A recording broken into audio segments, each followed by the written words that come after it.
जर शाबूत ठेवणारा बीजेपी असता तर त्यांनी एकनाथ शिंदेना थांबवलं असतं, पण जो पक्ष एकनाथ शिंदेला थांबवू शकत नाही तो आपलं हित कसं करणार अशी परिस्थिती आहे. आणि त्याच्यामुळे आपण काही राजकीय निर्णय या ठिकाणी घेतले पाहिजे. आणि राजकीय निर्णय काही आहे तर भारतीय जनता पक्ष बेभरोशाचा पक्ष आहे. भारतीय जनता पक्षावरती आपल्याला विश्वास त्या ठिकाणी ठेवता येत नाही, आणि ज्या पक्षावरती विश्वास ठेवता येत नाही त्या पक्षाला आपण मतदान करायचं नाही ही पहिल्यांदा खुणगाठ आपण त्या ठिकाणी बांधली पाहिजे. उद्या बीजेपी येणार, धर्माचा असताना प्रचार करणार, इथला मुसलमान बदमाश आहे म्हणून सांगणार,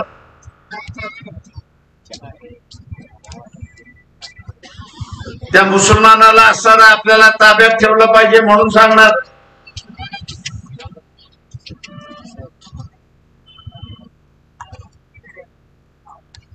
मोदींच्या असताना गुणगान गाणार,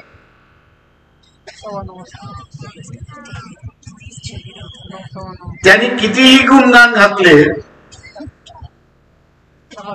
तरी आपण असताना हा विचार केला पाहिजे की माझे अधिकार शाबूत ठेवणारा हा पक्ष आहे.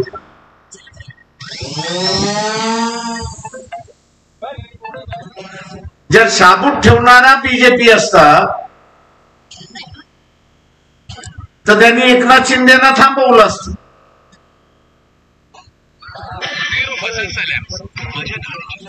पण जो पक्ष एकनाथ शिंदेला थांबवू शकत नाही तो आपलं हित कसं करणार अशी परिस्थिती आहे. आणि त्याच्यामुळे आपण काही राजकीय निर्णय या ठिकाणी घेतले पाहिजे.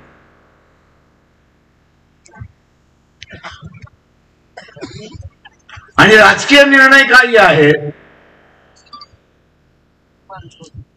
तर भारतीय जनता पक्ष बेभरोशाचा पक्ष आहे. भारतीय जनता पक्षावरती आपल्याला विश्वास त्या ठिकाणी ठेवता येत नाही, आणि ज्या पक्षावरती विश्वास ठेवता येत नाही त्या पक्षाला आपण मतदान करायचं नाही ही पहिल्यांदा खुणगाठ आपण त्या ठिकाणी बांधली पाहिजे.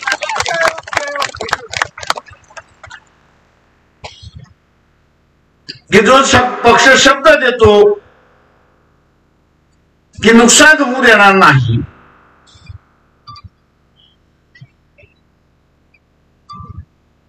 आणि ते पाळू शकत नाही अशा पक्षावरती असताना भरोसा ठेवायचा नाही हे आपण लक्षात घ्या. उद्या ठेवला तर जे काही राहिलेलं आहे तेही जाईल अशी असणारी परिस्थिती.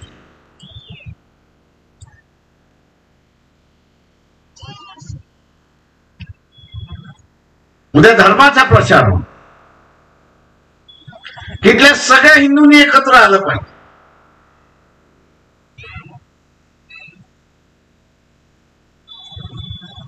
आपण असा उलटा प्रश्न विचारायला सुरुवात केला पाहिजे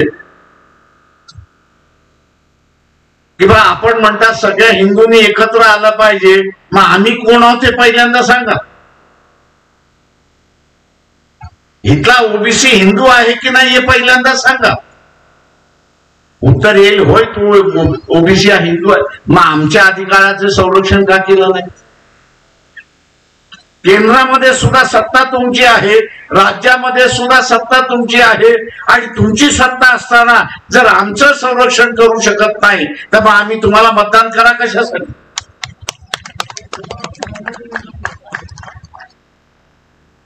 मग मतदान करा कशासाठी? माझं आपलं आव्हान आहे,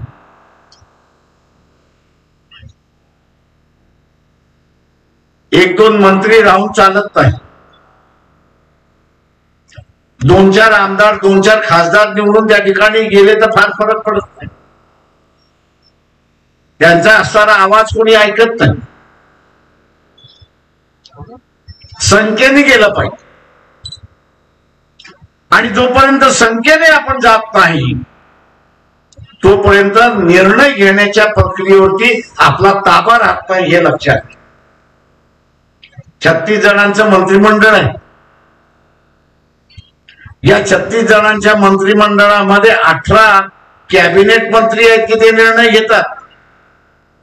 या 18 मध्ये 2-4 ओबीसीचे असेल तर काय त्याची अवस्था होईल? विरोध करतील, आपले स्वतःची मतं मांडतील. जो स्वाभिमानी असेल, आपलं मतं मांडेल, ऐकत नाही म्हटला तर बाहेर पडेल. पण त्यांची अवस्था काय? विरोधी मतदान करत राहतील ते, पण त्यांचं ऐकल्या जाणार. पण उद्याच्या ह्या 18 कॅबिनेट मंत्र्यामध्ये 9 कॅबिनेट मंत्री ओबीसीचे असेल तर काय होणार आहे?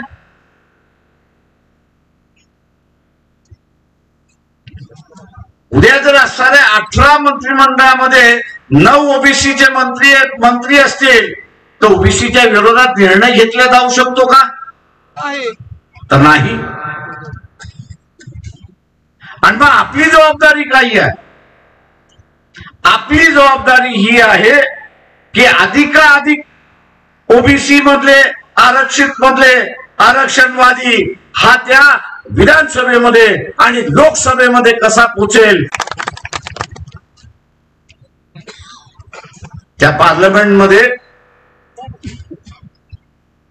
544 आहेत.